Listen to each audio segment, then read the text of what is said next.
बुद्धिमान की परीक्षा। बहुत समय पूर्व जब गुरुकुल शिक्षा की प्रणाली होती थी, तब हर बालक को अपने जीवन के 25 वर्ष गुरुकुल में बिताना पड़ता था। उस समय एक प्रचंड पंडित राधे गुप्त हुआ करते थे, जिनका गुरुकुल बहुत प्रसिद्ध था, जहाँ दूर दूर के राज्य के शिष्य शिक्षा प्राप्त करने आया करते थे। बात उन दिनों की है जब राधे गुप्त की उम्र ढलने लगी थी और उसकी पत्नी का देहांत हो चुका था। घर में विवाह योग्य एक कन्या थी। राधे गुप्त को हर समय उसकी चिंता सताती रहती थी। वे उसका विवाह एक योग्य व्यक्ति से करना चाहते थे, जिसके पास संपत्ति भले न हो पर वह कर्मठ हो, जो किसी भी परिस्थिति में उसकी बेटी को खुश रखे और उचित समय पर निर्णय ले सके। एक दिन उसके मस्तिष्क में एक ख्याल आया। उन्होंने इस परेशानी का हल सोचा, क्यों ना वो अपने खुद के शिष्यों में से ही योग्य वर की तलाश करें। उनसे बेहतर उनकी बेटी के लिए और क्या हो सकता है। इस कार्य के लिए उन्होंने बुद्धिमान की परीक्षा लेने का निर्णय लिया और सभी शिष्यों को एकत्रित किया। राधे गुप्त ने सभी से कहा कि वे एक परीक्षा आयोजित करना चाहते हैं, जिसमें सभी की बुद्धिमानी का परिचय होगा। उन्होंने सभी से कहा कि उन्हें अपनी पुत्री के विवाह की चिंता है, जिसके लिए उनके पास पर्याप्त धन नहीं है।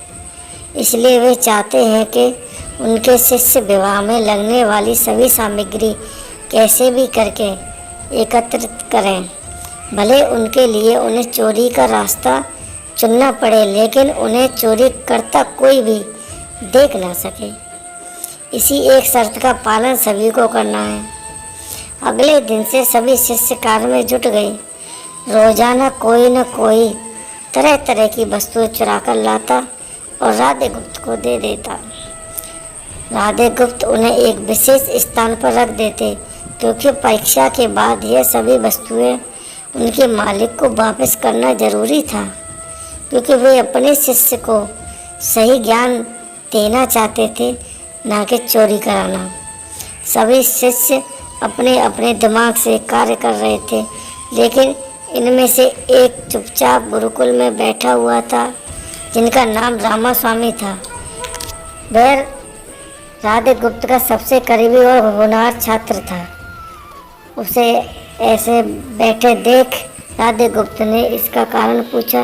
तब रामास्वामी ने बताया कि आपने परीक्षा की शर्त के रूप में कहा था कि चोरी करते वक्त इसे कोई न देख सके। इस प्रकार अगर हम अकेले में भी चोरी करते हैं, तब भी हमारी अंतरात्मा उसे देख रही है। हम खुद से उसे नहीं छिपा सकते। इसका अर्थ यही है कि चोरी करना व्यर्थ है। उसकी यह बात सुनकर राधे गुप्त के चेहरे पर खुशी छा जाती है। वे उस वक्त सभी को एकत्रित करते हैं और पूछते हैं कि आप सबने जो चोरी की, क्या उसे किसी ने देखा? सभी कहते हैं नहीं। तब राधे गुप्त कहते हैं, क्या आप अपने अंतर्मन से भी इस चोरी को छिपा सके? सभी को बात समझ आ जाती है और सबका सिर नीचे झुक जाता है, सिवाय रामास्वामी के। राधे गुप्त रामास्वामी को बुद्धिमान की परीक्षा में अव्वल पाते हैं और सभी के सामने कहते हैं कि यह परीक्षा मेरी पुत्री के लिए उचित वर तलाशने के लिए रखी गई थी। इस प्रकार मैं रामास्वामी का विवाह अपनी पुत्री के साथ तय करता हूँ। सभी खुशी से झूम उठते हैं। साथ ही चुराई हुई हर एक वस्तु को उसके मालिक को सौंप विनम्रता से सभी से क्षमा मांगते हैं। कहानी की शिक्षा। बुद्धिमानी की परीक्षा से यही शिक्षा मिलती है कि कोई भी कार्य अंतर्मन से छुपा नहीं रहता और अंतर्मन ही मनुष्य को सही राह दिखाता है। इसलिए मनुष्य को किसी भी कार्य के सही गलत के लिए अपने मन को टटोलना सबसे ज़रूरी है। आज मनुष्य के अंतरात्मा की आवाज़ सुनना बंद कर दिया है, इसलिए वे गलत रास्ते पर जा रहे हैं। हमारी अंतरात्मा हमें कभी गलत राह नहीं दिखाती। यह ज़रूरी है कि मन की आवाज़ हमें वो करने की सलाह देती है जिसे दिमाग कभी स्वीकार नहीं करता, क्योंकि दिमाग सदैव स्वहित में कार्य करता है और मन हमें सही और गलत का परिचय कराता है। यह सही गलत का परिचय ही हमें सदैव बुराई से दूर रखता है। किसी भी कार्य के पहले हमें मन की आवाज़ जरूर सुननी चाहिए। इसी परीक्षा के जरिए राधे गुप्त ने अपनी पुत्री के लिए एक उचित वर भी तलाश लिया और शिक्षकों को जीवन का अमूल्य ज्ञान दिया। आज के वक्त में कोई भी शिक्षण एवं शिक्षण पद्धति मनुष्य को धन कमाने तक का ही ज्ञान देते हैं। एक बालक का सर्वांगीण विकास कहीं न कहीं लुप्त हो चुका है। आज का मनुष्य केवल बड़े होकर एक धनवान व्यक्ति बनने का ही ज्ञान विद्यालयों में लेता है। उस बालक को सही गलत का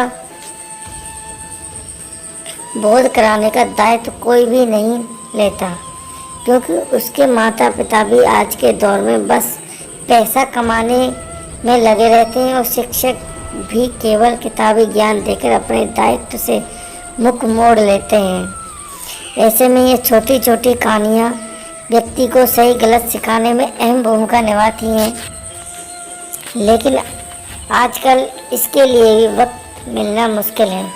ये एक गंभीर समस्या है जिसके फलस्वरूप आज के बच्चे आसानी से गलत राह पर चलने लगते हैं और उन्हें इसका भान तब होता है जब वे पूरी तरह ग्रस्त हो जाते हैं। अतः ज़रूरी है कि सभी आज की पीढ़ी को ज्ञानवर्धक बातें भी सिखाएं।